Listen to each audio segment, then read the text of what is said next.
네, 안녕하세요. 재무제표 싹덜기의 민홍석. 이승훈 회사입니다. 여러분, 오늘은 진짜 어려운 주제를 가져왔는데요. 회계도 어려운데 세법도 참 어렵잖아요. 이걸 다 합쳐 놓은 건데 바로 이연법인세입니다. 재무상태표를 보다가 이연법인세라는 단어만 나오면 조용히 넘기셨던 분들 오늘 이 영상 끝까지 보셔야 합니다. 이 단어를 보고 페이지 넘기신 분들 굉장히 많을 텐데요. 솔직히 저도 그랬어요. 저도 이제 공부할 때 보면은 법인세 자체도 되게 부담스러운데 회계에다가 또 이연이란 말까지 들으니까는 참 헷갈리더라고요. 그래서 오늘은 이연법인세를 진짜 쉽게 한번 이해해보고 실제 기업 사례까지 한번 다뤄보려고 합니다. 실제 이 이연법인세 회계 처리는 한국공인회계사회에서 2026년도 재무제표 심사의 어떤 중점사항으로 선정이 된 주제이기도 하고 또 사전 예고를 했는데요. 그만큼 또 매우 중요한 개정이라는 뜻이겠죠. 맞습니다. 오류도 많고 그다음에 회사의 판단에 의존해야 하는 게 이제 좀 크다는 얘기겠죠. 네, 그래서 오늘은 이 이연법인세가 무엇인지 또 왜 중요한지 그리고 실제 기업 사례까지 해서 저희가 쉽게 한번 설명해 보고자 합니다. 함께 들어가 보시죠. 민혜 회사님, 이연법인세를 한마디로 정의한다면요? 이연법인세를 한마디로 정의한다. 법인세에 대한 회계와 세법의 시차 문제입니다. 시차 문제다. 그렇죠. 이 같은 회사의 같은 거래인데 회계에서 수익 비용을 잡는 시점과 세법에서는 수익을 입금이라고 하고 비용을 손금이라는 표현을 쓰게 되는데요. 이 세법에서의 입금과 손금을 인정해주는 시점이 각기 다를 수가 있어요. 왜냐하면은 회계 세계에서는 경제적 실질을 기준으로 이제 만들어져 있고 세법은 세금을 공평하게 걷는다는 목적으로 가져 있기 때문에 이 법의 구조 자체가 좀 다릅니다. 이 기준이 다르니까 법인세에 대한 발생 시점도 어긋나는 것이죠. 그러니까 그 어긋난 시점 때문에 세금이 지금 덜 내고 나중에 뭐 더 낸다거나 아니면 지금 더 내고 나중에 덜 내는 상황이 발생한다는 거죠. 맞습니다. 그래서 쉬운 예를 한번 들어볼까 해요. 회사가 외상 매출금 100억 중에서 5억은 못 받을 것 같아 싶으면은 우리 회계에서는 미리 비용을 잡죠. 충당부채를 잡고 대손상각비를 잡아서 보수적으로 비용을 먼저 인식하게 됩니다. 그런데 세법에서는 달라요. 국가 입장에서는 지금 미리 비용을 인정해주고 세금을 깎아줄 유인이 없는 거죠. 만약에 이제 진짜로 못 받는 게 확정이 돼야지만 그때 송금 비용으로 인정해주겠다는 건데 이게 납세자가 임의로 못 받을 것 같다고 세금을 덜 내는 거 아니냐 이렇게 충분히 볼 수 있기 때문이죠. 그러니까 올해 회계상에서는 5억은 비용이지만 세법상의 송금은 0의 비용이 아닌 거죠. 세법에서의 이익이 그만큼 올라가게 되고 그러니 실제 세법의 영역에서 그만큼 과세소득도 올라가게 되죠. 그러면 법인세를 지금 더 많이 납부할 수밖에 없게 되는 것이죠. 그러면 이제 실제로 돈을 못 받는 게 확정이 되면 세법에서는 그때 송금으로 인정을 받고 그때 세금을 덜 나가게 되겠죠. 맞습니다. 그래서 지금 더 낸 세금을 나중에 돌려받는 효과, 우리는 이걸 회계에서 자산으로 미리 잡아두는 이연법인세 회계 처리라고도 합니다. 반대로도 발생을 할 수가 있죠. 그렇죠. 이번에는 좀 반대인데 미래에 더 낼 세금이 생기는 경우입니다. 대표적인 게 이제 유형자산의 재평가에 대한 회계 처리라고 볼 수가 있을 것 같은데 이것도 예시를 한번 들어볼게요. 회사가 10년 전에 50억에 산 토지가 있습니다. 근데 지금 현재 시가 공정가치로 150억이 됐다고 가정을 해볼게요. 우리 KIFRS에서는 이 재평가 모형을 선택하게 되면 장부가액을 공정가치인 150억으로 인식할 수가 있습니다. 그러니까 과거에 샀던 50억과 현재 공정가치는 150억의 차이인 100억을 재평가 잉여금이라는 계정으로 자본에 쌓이게 할 수 있는 것이죠. 근데 뭐 실제로 판 건 아니니까. 그렇죠. 그게 핵심인데 세법에서는 팔아서 실제 이익이 실현이 되어야, 즉 돈이 들어와야 과세한다는 입장입니다. 즉 이 100억 원의 차이, 미실현된 이익에 대해서는 지금 세금을 내라 이게 아닌 거죠. 하지만 나중에 미래에 이 토지를 처분해서 그리고 그 금액이 실제 공정가치대로 150억에 만약 팔았다 하면 그때 양도차익에 대해서 100억에 대해서 세금을 부과하겠다라는 입장입니다. 그러니까 지금 회계 장부상 자산은 150억인데 세무상 장부가액은 여전히 최초 50억인. 그렇죠. 그러니까 이것이 바로 회계의 기준과 세법과의 시차의 차이 100억 원이라는 것이 일시적 차이로 관리가 되게 되는 것이고 여기에 이제 세율을 적용한 금액이 이연법인세 부채라는 계정으로 잡히게 됩니다. 지금은 안 내지만 팔면 나중에 내 세금을 미리 재무세표에서 인식을 하게 되는 것이죠. 정리하자면 이연법인세 자산은 나중에 아낄 세금, 그렇죠. 그리고 이연법인세 부채는 나중에 더 낼 세금이라고 볼 수 있겠죠. 그래서 조금만 더 나가보면 이 회계와 세법의 시차로 쌓인 금액을 우리가 세법에서는 유보라고 표현을 하게 됩니다. 법인세 신고할 때 저희가 자본금과 적립금 조정 명세서에서 관리되는 일종의 금액인데요. 이 유보화 세율을 고려하게 돼서 재무제표에 이연법인세 자산부채가 표시되는 것입니다. 이렇게 말씀을 드리면 좀 쉬운데 왜 어렵게 느껴지냐면 일단은 계정 이름이 좀 딱딱합니다. 어려워요. 네. 자산이라는데 그게 하나 있고 그리고 또 자산이라고 하는데 당장 현금이 있는 것도 아니에요. 그래서 좀 약간 직관이랑 좀 반하는 그런 느낌이 있습니다. 맞아요. 그래서 제가 좀 더 쉽게 한번 얘기를 해보면 이 치킨의 쿠폰이랑 좀만 비유를 해볼까요? 이연법인세 자산은 미래에 쓸 수 있는 세금 할인 쿠폰 같은 개념으로 생각을 하셔도 괜찮을 것 같아요. 쿠폰이면 좋은 건데 그쵸. 근데 이 쿠폰이 가치가 있으려면 두 가지 요건이 필요합니다. 첫 번째는 유효기간 안에 써야 되고요. 보다 중요하게 두 번째로는 치킨 시킬 돈이 있어야 돼요. 일단 치킨 시킬 돈도 없는데 할인 쿠폰이 무슨 의미냐? 그러니까요. 이연법인세 자산도 똑같은 개념입니다. 미래에 과세소득이 나야지 그 쿠폰을 써서 세금을 줄일 수가 있다는 거죠. 미래에 계속 적자면 이 쿠폰은 사실 휴지 조각밖에 안 되는 것이잖아요. 그래서 아까 이제 2026년 KI, CPA 한국공인회사에서 이제 중점 심사에 이제 이 이연법인세가 들어간 거라고 그렇죠. 보시면 될 것 같은데 네. 적자 기업이 이제 쿠폰만 잔뜩 쌓아놓고 자산이에요라고 웃기면 재무제표가 왜곡된 거예요. 맞습니다. 그게 이어서 저희가 얘기할 오늘의 핵심 주제 중 하나입니다.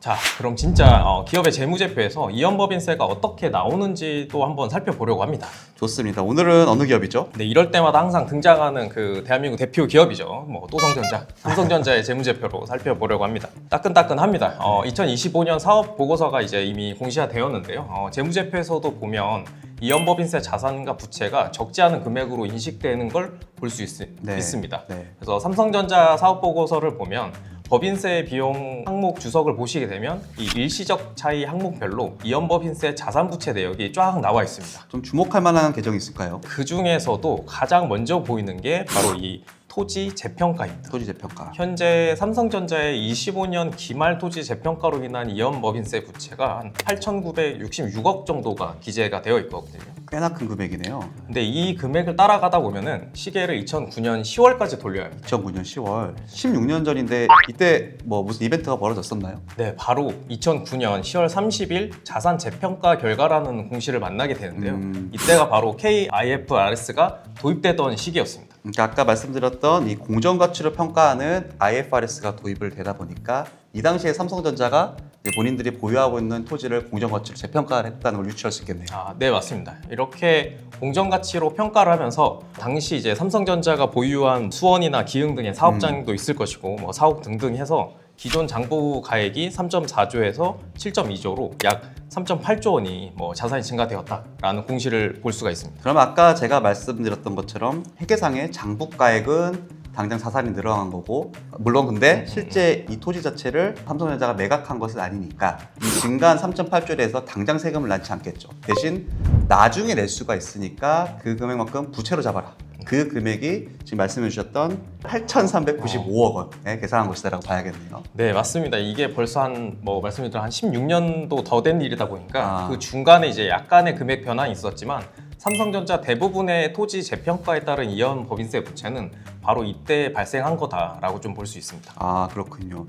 또 주목할 만한 계정이 있었었나요? 네, 그 다음 말씀드릴 항목도 굉장히 큰데요. 바로 종속기업, 관계기업 및 공동기업 투자 항목이 2025년 기말 이연법인세 부채가 무려 한 6.4조 원 정도가 됩니다. 6.4조 원. 그러니까 쉽게 얘기해서 삼성전자가 투자한 회사들과 관련 있는 법인세 부채네요. 네, 삼성전자가 이제 해외에 수많은 자회사들이 있잖아요. 만일에 이제 해외 자회사들의 이익이 국내 본사로 배당을 받을 계획이 있으면 이때 세금이 발생을 할 테니까 미리 이연법인세 부채를 잡아라. 배당에 대해서. 또 한 가지 흥미로운 거는 삼성전자의 이 종속기업과 관련한 이연법인세 부채를 10개년치 표로 만들어서 좀 차트로 한번 만들어 봤는데요. 이때 2015년부터 2021년까지 계속해서 증가하기 시작하면서 2021년에는 무려 한 약 20조 원에 달하다가 2022년에 갑자기 4.9조 원으로 급감을 하게 됩니다. 2022년에도 뭔가 일이 벌어진 거군요. 삼성전자 내부의 변화라기보다는 바로 이제 이때 세법 개정과 관련이 있는데요. 바로 2023년 해외 자회사로부터 받는 배당금에 대한 수입 배당금 입금 불산입 제도가 도입이 되면서 네. 세법 개정이 있었습니다. 그래서 원래는 해외 자회사에 아직 배당되지 않은 이익에 대해서 미리 이연법인세 부채를 쌓아왔었는데요. 미리 배당 받을 테니까 그 과세소득만큼 부채 쌓아라. 네. 네, 그런데 네. 2023년 세법 개정이 되면서 이 자회사 배당 소득이 대부분 비과세 구조로 바뀌게 되면서 미래 세금이 적게 발생할 것으로 예상이 바뀌게 된 거죠. 그 결과 기존의 이연법인세 부채가 환입되게 되고 따라서 이연법인세 부채액이 크게 감소가 된 겁니다. 아, 굉장히 큰 세법 개정이 있었었네요, 보니까. 민행사님, 그러면은 이연법인세가 또 문제가 되는 케이스는 또 어떤 경우가 있을까요? 네, 이연법인세 자산 핵심은 결국 그 자산의 인식 조건이라고 볼 수 있습니다. 아까 왜 제가 이제 치킨 쿠폰 얘기하면서 미래에 치킨 살 돈이 있어야지 할인 쿠폰을 쓸 수 있다라고 말씀드렸잖아요. 삼성전자 같은 경우는 이 이연법인세 주석을 보게 되면 이연법인세 자산의 실현 가능성에 대해서 주석사항에서 공시라고 했습니다. 어떻게 공시되어 있냐면 한번 쭉 읽어봐 드릴게요. 연결회사는 차기 이후 예상 연평균 이익이 각 회계연도에 소멸되는 2월 결손금 및 세액공제 2월액을 초과하여 이연법인세 자산의 실현 가능성이 있는 것으로 판단하고 있습니다. 라고 무지하게 어렵게 써놓았어요. 근데 이게 쉽게 무슨 의미냐면은 삼성전자 요즘 돈 잘 벌지 않습니까? 이익도 아주 잘 나고 있고요. 이 경영진이 보기에는 미래 예상되는 이익이 충분하니까 법인세가 미래에 우리가 발생할 수 있을 것이고 아까 말한 쿠폰, 나중에 세금을 덜 낼 수 있는 쿠폰을 우리 사용할 수 있어. 그러니까 세금 덜 낼 수 있는 이 경제적 효율에 대해서 우리가 자산으로 인식할게. 이 쿠폰을 자산으로 인식할게. 이런 의미입니다. 이것을 우리가 이연법인세 자산의 실현 가능성이 있다라고 규제를 한 것이죠. 그러니까 뭐 쿠폰을 자산으로 이제 볼 수 있다. 그렇죠. 근데 딱 느낌 오시겠지만 여기서 경영진의 추정이 들어갑니다. 네, 사실 여기서부터 모든 문제가 시작되는데 그럼 어떤 유혹이 있겠어요? 실적이 안 좋거나 상장 폐지를 앞둔 기업들 같은 경우는 미래 이익이 불투명한데 이 이연법인세 자산으로 잡고 자산화를 시키고 싶은 니즈가 생길 수밖에 없겠죠. 뭐 네. 그런 경우가 있을 수 있겠네요. 네, 왜냐하면 이연법인세 자산 잡으면 자산 가치도 올라가고 자본 가치도 올라가고 또 부채 비율도 줄어들고 하니까 재무 구조가 좋아지는 효과가 나올 수밖에 없는 것이니까요. 네. 재무 구조에 좀 왜곡을 줄 수 있다. 그렇죠. 그래서 실제로 금감원이 이러한 지적 사례가 생각보다 되게 많이 있습니다. 그 일례로 2021년 사례인데요. A라는 회사가 미래 과세소득이 발생할 증거가 없었음에도 이 이연법인세 자산을 억지로 인식했다. 부채 비율을 낮췄다고 합니다. 그래서 금융감독원이 이 자산 인식 자체가 요건을 충족하지 못한다 판단해서 감사인을 지적했던 사례가 있었죠. 네. 그러니까 이게 어떤 회계 오류인지 좀 의도적인 건지를 판단하기 좀 애매할 수 있잖아요. 그렇죠. 회사 입장에서는 우리 경영진의 판단이야, 추정이야 라고 얘기를 하지만 금융감독 입장에서는 너네 기준서상에서 인식요건 미충족이야 라고 하니까 이게 이제 이연법인세의 무서운 점 중 하나가 되는 것이죠. 그럼 뭐 반대의 케이스는 어떨까요? 오히려 부채를 안 잡는 경우. 네, 이번에도 마찬가지로 금융감독원 감리 사례가 있습니다. 역시 없는 게 없습니다. 네, 이게 다 사실 문제가 되니까 나오는 현실적인 주제인데요. 2022년 감리적 사례에서 공개가 됐는데 이 케이스 같은 경우는 회사가 종속기업에서 이제 지속적으로 과거를 보면 지속적으로 배당을 받았었는데 그에 따른 이제 이연법인세 부채를 인식하지 않아서 배당 정책을 우리가 통제할 수 있다라고 판단을 해서 아예 인식을 하지 않았어요. 그러니까 계속해서 배당이 나중에 들어올 거니까 이연법인세 부채를 미리 잡아야 되는데 안 잡았으니 이로 인해 부채는 줄어들고 자본은 늘어나게 되는 거죠. 그렇죠. 그래서 자산의 과대 계산이든 아니면 부채의 과소 계산이든 결국 재무제표를 좋아 보이게 만든 의도가 있었다라는 것입니다.